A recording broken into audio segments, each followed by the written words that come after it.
สบายดีพี่น้องสบายดีFC บ่าวแพงเบิร์ดอยู่คุอยู่คมมันกับบุญบ้านสีสว่างเนาะยายอ้วนก็ซื้อสิสูหมูสูคูกินสบายดีพอสิพี่น้องหันมาหังโอ้ยแมงเมาพี่น้องขันย่างปลาพี่น้อง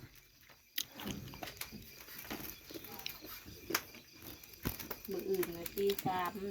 กเตะคั่ว หมูคูมาพี่น้องบุญบ้านสีสว่างบ่าวมิงบ่าวกัปตัน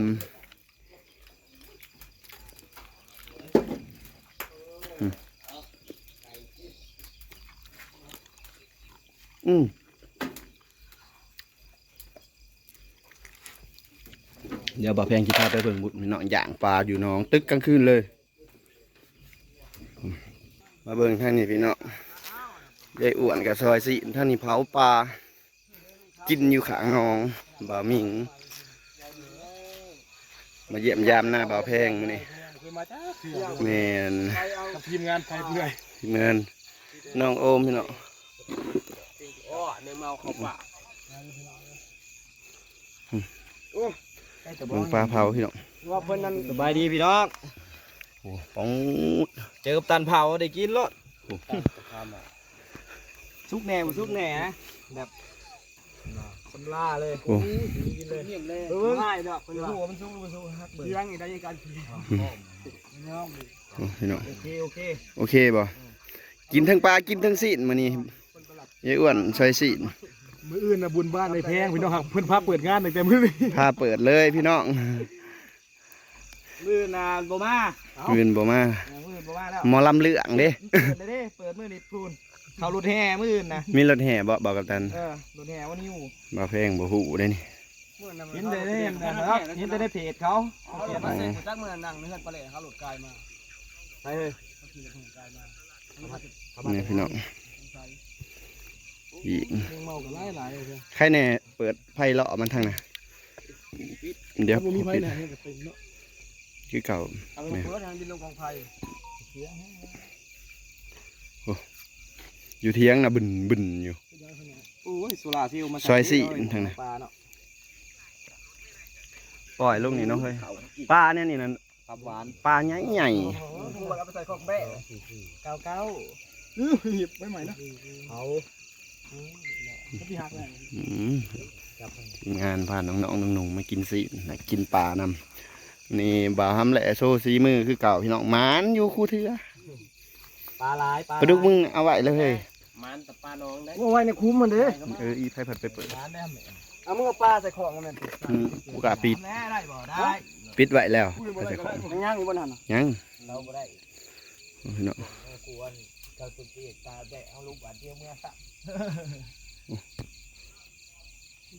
มันมาหลอดแต่มาทั้งหลอดทั้งมาทั้งหลอดทั้งแหล่บลอทั้งหลอดทั้งมันบ่ทั้งแหล่บลอนะโว้ยเฮาบ่ได้เนี่ยนี่อะไรไปตอมยายอ้วนเที่ยงอึกกระถึกอยู่แมงเมาตอมจะไม่ทำแหล่โดดน้องอีกปลามือเล่บอ่ะโอ้มันเห็ดตัวอ่องแห่น่ะใหญ่ยุ่ทำแหล่ทำบ่าวทำแหล่ก่อนพี่น้องบ่าวทำแหล่เห็นใหญ่ทำดุตึกได้มือนะจุดออกหนุ่มอัดวายเลยนะแต่มันออกเห็นมันต้องไงกูหมูรถยังคือกันโอ้ยมือนะทำแหล่เอาขึ้น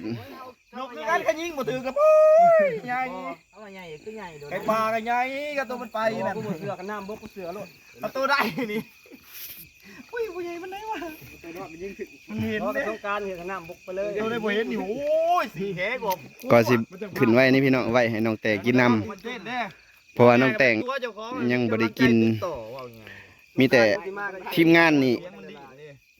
กินหลายเถื่อแล้วเนาะมากินเถื่อได้จะเป็นเจ้าของน้องเอาไว้ให้น้องแต่งบัดนี้บ่าวมิงนี่ฮะกะมาเถื่อเดียวพี่น้องนี่เถื่อแรกมาตัดผมมาเพาะกันก็เลยว่าบุญบ้านสีสว่างมากินซีนอยู่หน้าเพิ่นก็เลยมานำเรียบร้อยเลยตอนมีเปิดสุ่ม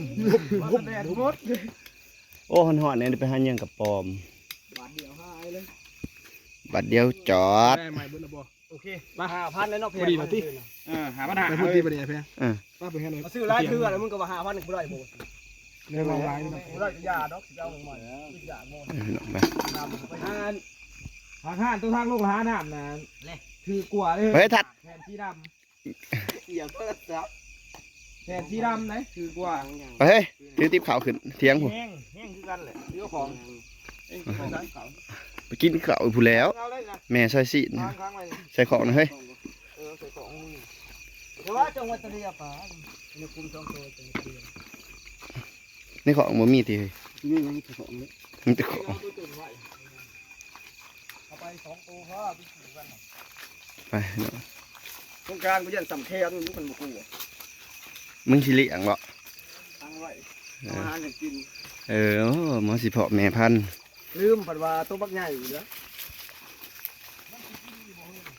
กินน่ะแหล้วเนาะนี่พี่น้องตัวนี้เอาไว้พี่น้อง ให้ตัวได้เอาวะ ขังอยู่ลุม หลอดตายแล้วมั้งหลอดตายแล้วหลอดตายแล้วมั้งกลางมุ้งกินเขาบั่น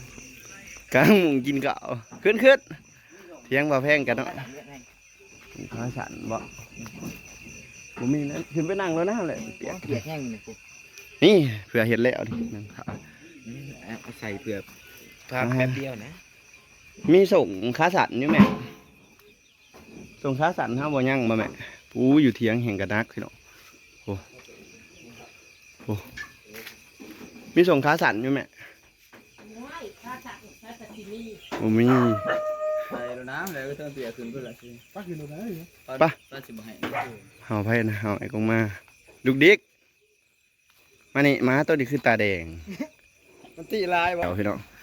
มาตันโซซีมือเบิงแมงเมาพี่น้องป้าพากันขึ้นมาพี่เด้อเทียงกันหน่อยนี่น้อยหนึ่งพี่น้องสำกันอยู่บ่กับเทียงบ่กับตัน เลื่อนตลอด ปูปลาเผาพี่น้อง ปลา มาขึ้นมา มาแต่เวียงน้อง ปูสิกินข้าวมีความสุขอยู่บ่คะแนน มาโลดขึ้นข้างนะครับใช่ไหมยี่มาเวียงคือเก่าแล้วคุณเนื้อมากัดนี่เดียว ไอ้วันหน้าไปตอนนี้ นั่งเด้บ่ใหญ่บวชกำลังซอยสี เฮ้ยเราไปส่งเดี๋ยวบัตรเลยนะเอาไปล่อเอามาส่งไปใครมาส่ง อืม จะเห็นยังอยากล้างมือ แก้ว อืม แก้วป้าปัจจุบันใส่น้ำที่อ่ะมันกับบุเขาก็แล้ว เล่นซ้ำล่างที่จะลื่นปอดไปแต่ว่าคิวลืมเรื่อง อืมพี่น้อง ใส่ได้ได้เดี๋ยวมันสิบพอ ทอนจังทอนมาที่ช่องไปยังไม่หากับอยู่แล้วส่วนไป นี่หมุนเบิดพี่น้องกันเห็ด ก้อยแก้วพี่ก้อยแก้วพี่อ่ะกินกับ ไปเกี่ยวพี่ใหญ่กินกับปลา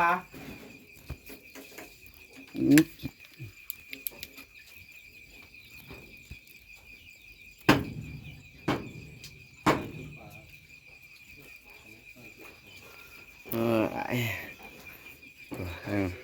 ไทยแต่โบเข้มคือไทยสวรรค์เห็ด ไอ้แทนเป็นคนตัวรอแม่งเมาไง เราเอามาที เล่าสวรรค์ตีเลยไทยสวรรค์ไทยสวรรค์ไทยสวรรค์ไทยใต้โมเล่นแต่เล่าใต้ครับ ตัวเต็มหัวเลย เกินเนาะเป็นไทยสวรรค์มาเลยแล้วเกิดยูทูบยังขออยู่เนาะ นี่พี่น้องอุ้ยเผาปลาถากินกับเผาปลาถายัดอิ่มก่อนอยู่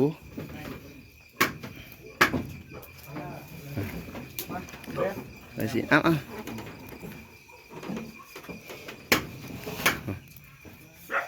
เดี๋ยวอวยไพ่ไปผู้นำ ไปเงินกูจะเล่นมันเบิดโทงไปเลยบ้าเอาด้วยกูจะเล่นเดินทุบเบิดโทงเลยมีใช้ไฟฟ้าหรือว่ามึง เพราะ เอาห่วงกันดิเอาน้อยแล้ว เอาไป กินข้าวพี่น้องบะมิงกันกินข้าวอันกินปลาไปก่อนพี่น้อง สุดเลยแล้วเขาแวกไม่มีกับอะไร โอ้ คนยืนกับอะไร โอเคพี่น้องบ่แพงกินข้าวเด้อพี่น้องกินเผาปลาถาลาบซีนพี่น้องสบายดีพี่น้อง